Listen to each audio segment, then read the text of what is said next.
देखा एक दृश्य जिससे आंख हुई तर, बाज के पंजों में दबा श्वेत कबूतर।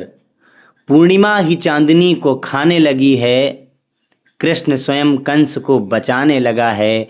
व्योम स्वयं पी रहा है बादलों का नीर, कृष्ण स्वयं खींचता है द्रौपदी की चीर। बदला हुआ आज का परिवेश देखिए, आदमी को काटता है आदमी का घर। नमस्कार दोस्तों, मेरा नाम है हिमांशु द्विवेदी और आज जिस टॉपिक के साथ मैं यहाँ पर आया हूँ, जिस टॉपिक को लेकर मैं वीडियो बना रहा हूँ, इस पर आपकी नज़र लाजमी जानी ही चाहिए। अगर आप यहाँ तक रुके हैं तो 2-4 मिनट का समय दीजिए और इस वीडियो को पूरा देखिए। आज मैं इस देश के चौथे स्तंभ के बारे में बात करने वाला हूँ।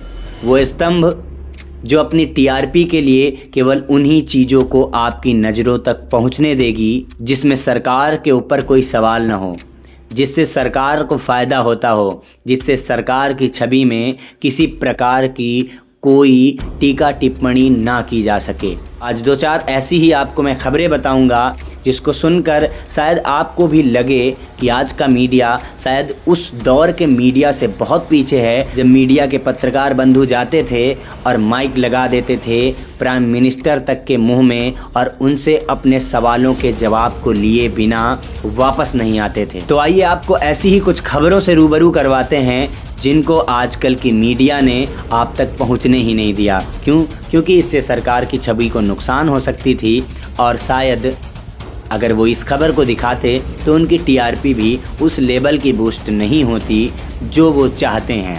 आइए सबसे पहले आपको तेलंगाना के संगारेड्डी ज़िले की वो खबर बताते हैं जहां पर एक फैक्ट्री के अंदर 40 मज़दूरों की मौत हो गई।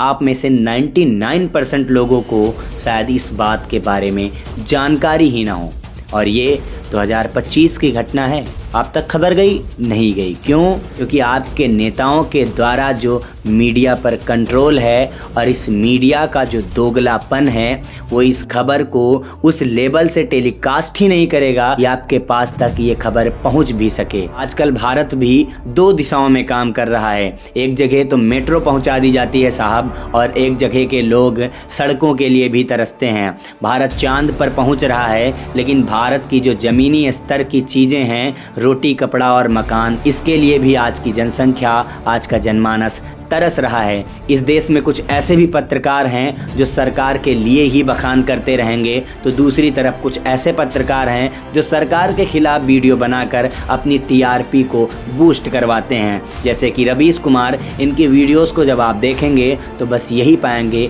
कि सरकार के खिलाफ ही वो बोलेंगे। चाहे जितना अच्छा काम सरकार कर दे, बुरा करेगी तो उनकी टीआरपी को और ज़्यादा मजबूती मिलेगी, उनके व्यूअर्स और बढ़ेंगे। खैर, ये तो बात इन घटिया पत्रकारों की हो गई जो केवल एकमुखी एक दिशा में रहकर कार्य करते हैं। खैर छोड़िए, अब दूसरी खबर की तरफ आपको ले जाते हैं।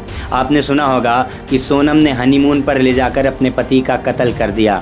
मुस्कान ने अपने पति को मारकर ड्रम में भर दिया। लेकिन शायद आपको नहीं पता और शायद आपको कभी नहीं बताया जाएगा, एनसीआरबी की रिपोर्ट के अनुसार मैं आपको बता रहा हूँ, पिछले 5 सालों में 785 महिलाओं ने अपने पति को मौत के घाट उतारा है।